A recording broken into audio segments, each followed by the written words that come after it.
Olá, eu vou falar hoje sobre o caso Movisha Galarcio versus Colômbia. Esse caso se refere à responsabilidade do Estado colombiano pelo desaparecimento forçado de uma pessoa, o senhor Pedro Julio Movisha Galarcio, ocorrido em 1993. Essa pessoa desapareceu de maneira forçada e até hoje não foram encontrados seus restos mortais, o seu corpo não foi localizado.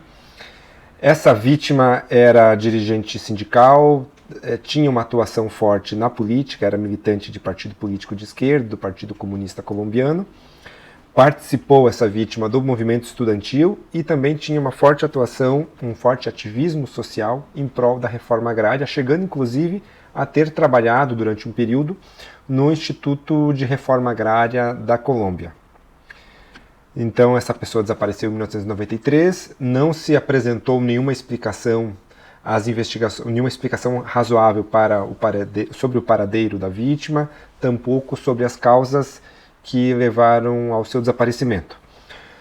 O Estado colombiano, diante do sistema interamericano, diante da Comissão e da Corte, reconheceu que até 2019 não havia conduzido de maneira diligente as investigações correspondentes para fim de identificar e eventualmente sancionar os responsáveis pelo desaparecimento da vítima. Sinalizou que não havia até 2020, 2019 elaborado e implementado um plano adequado de buscas. Porém, esse reconhecimento de responsabilidade internacional por parte do Estado colombiano não se estendeu à admissão de responsabilidade pelo desaparecimento em si. O Estado colombiano disse que ele diretamente não tinha nada a ver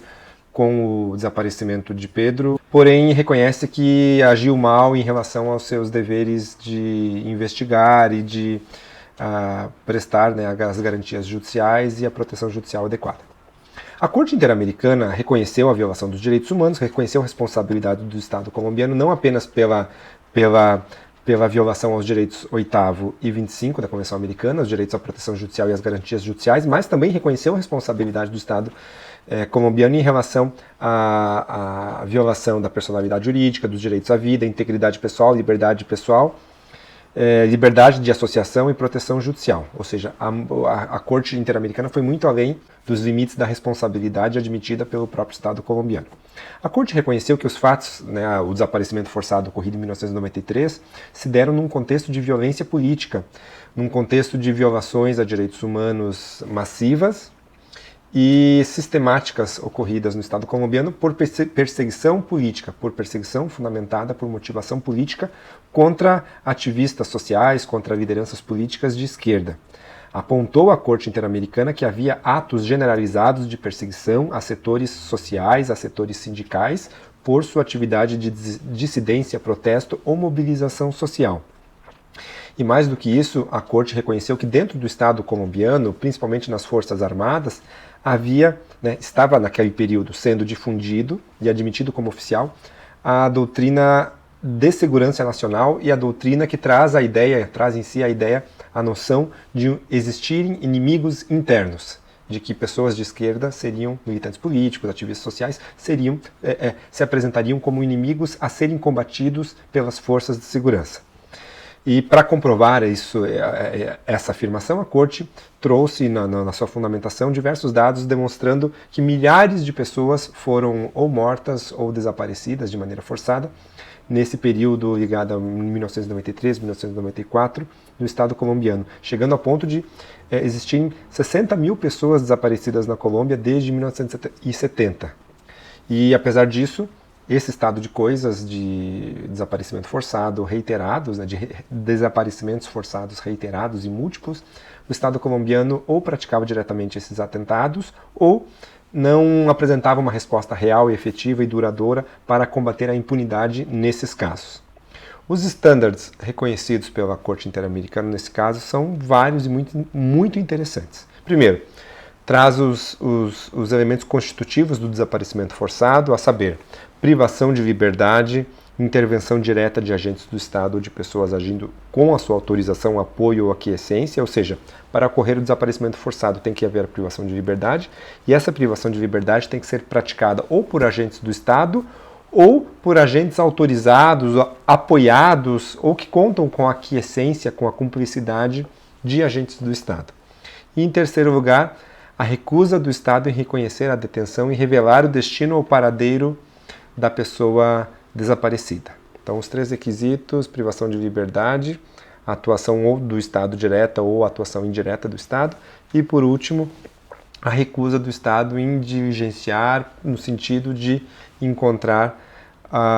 o paradeiro, o destino da pessoa desaparecida.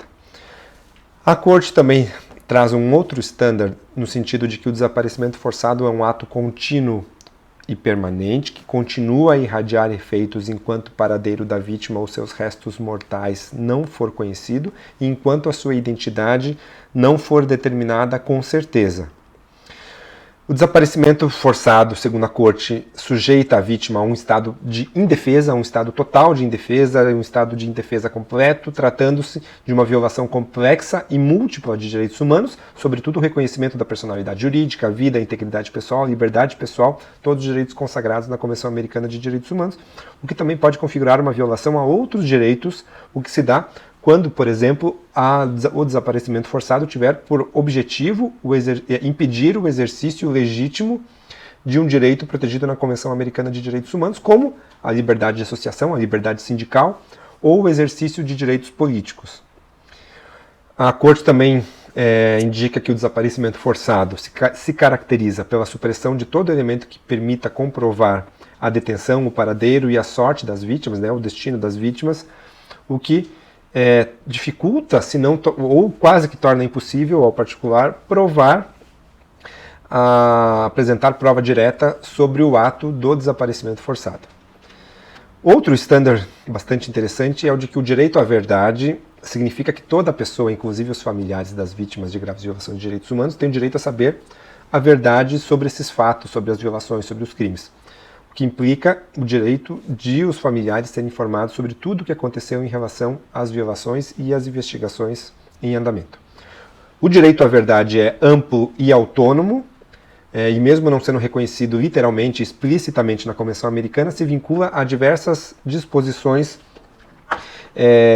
do Tratado Interamericano da Convenção Americana de Direitos Humanos, sobretudo os direitos o direito à proteção judicial e a garantia judicial, e o acesso à informação previsto no artigo 13. O direito à verdade satisfaz e protege não apenas os interesses dos familiares da pessoa desaparecida, mas também os direitos da sociedade como um todo, a sociedade em seu conjunto, que tem o direito de saber o paradeiro da vítima e o que aconteceu em relação ao fato investigado. Portanto, o Estado é obrigado a realizar buscas da pessoa desaparecida, o que está vinculado estreitamente ao direito à verdade, e essa obrigação persiste até que se encontre a pessoa privada de liberdade, apareçam seus restos mortais ou que se conheça com certeza o destino da pessoa que desapareceu. Até que ocorra algum desses resultados, o dever do Estado de permanecer nas buscas, de permanecer empreendendo buscas, continua vigente. Todas as autoridades públicas estão obrigadas a colaborar na coleta de provas para alcançar os objetivos de uma investigação, e também todas as autoridades devem abster-se de realizar, de praticar atos que impliquem obstruções à marcha do processo investigatório. Portanto, nesses casos, em casos de graves violações de direitos humanos, as autoridades estatais não podem valer-se de mecanismos como o sigilo de Estado ou a confidencialidade da informação ou por motivos de interesse público ou de segurança nacional. Os familiares das vítimas de determinadas violações de direitos humanos podem também ser considerados vítimas, essa é já uma jurisprudência reiterada e pacífica,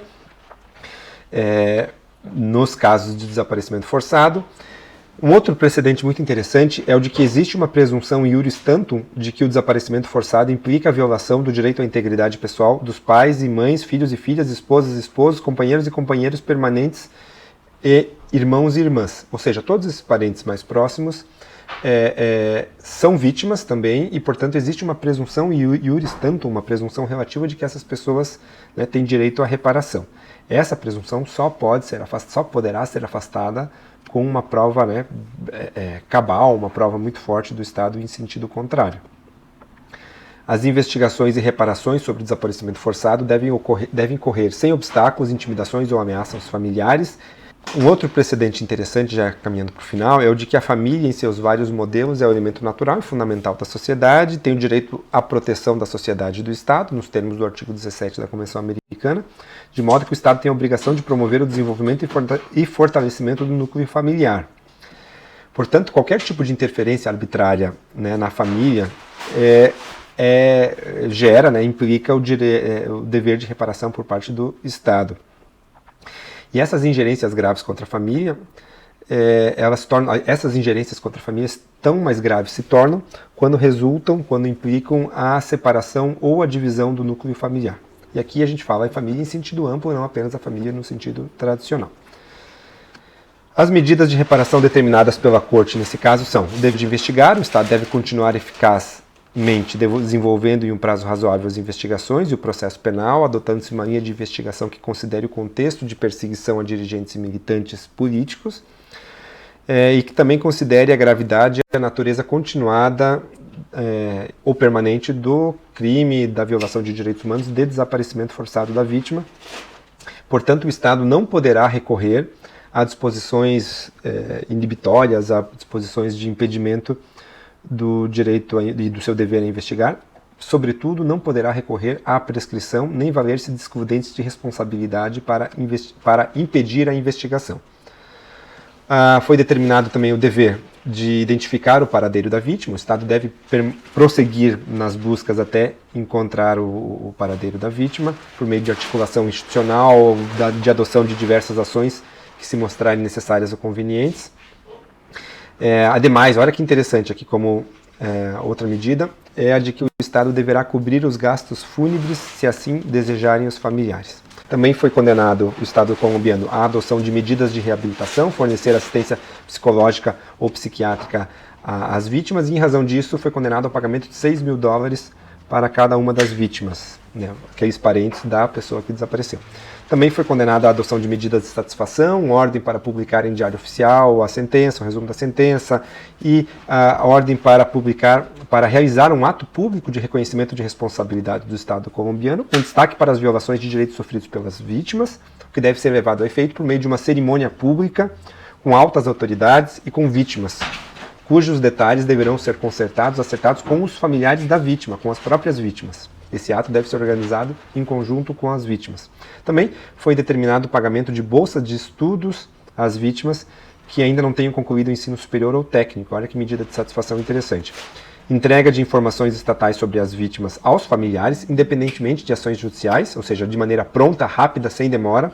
bem como a eliminação de qualquer menção à vítima, ao desaparecido, como inimigo do Estado. Então, se existir qualquer registro nos bancos públicos colombianos, no sentido de apontar a vítima, a pessoa desaparecida, o senhor Pedro, como um inimigo do Estado, esse registro tem que ser imediatamente excluído. Por fim, foram deferidas indenizações compensatórias, danos materiais, o lucro, né, os lucros emergentes, os danos emergentes em razão dos gastos despendidos para a busca do desaparecido, algo em torno de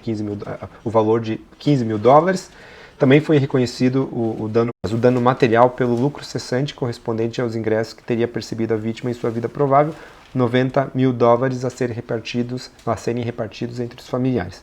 Por fim, foi reconhecido o dano imaterial de $100.000 em favor da vítima direta, a serem divididos entre os seus familiares, e também os danos morais próprios das vítimas. Ou seja, veja, aqui a Corte fez a diferença entre a vítima diretamente considerada, a pessoa que desapareceu, então foi definido um valor de $100.000 para ela, que vai ser compartilhado entre os seus sucessores, e além disso, considerando que a Corte também considera como vítima os familiares diretos da vítima primeira, eles também são considerados vítimas e, portanto, também têm direito a receber uma indenização independentemente daquela primeira indenização. Então foram deferidas outras indenizações por danos morais às vítimas familiares, e aí os valores, e nesse caso, foram fixados os montantes de $55.000 para a viúva e para né, e é 55 mil dólares para as viúvas, para cada um dos filhos 45 mil dólares, e para os irmãos 20 mil dólares, e para os demais familiares 10 mil dólares. Então seriam essas as considerações. Muito obrigado.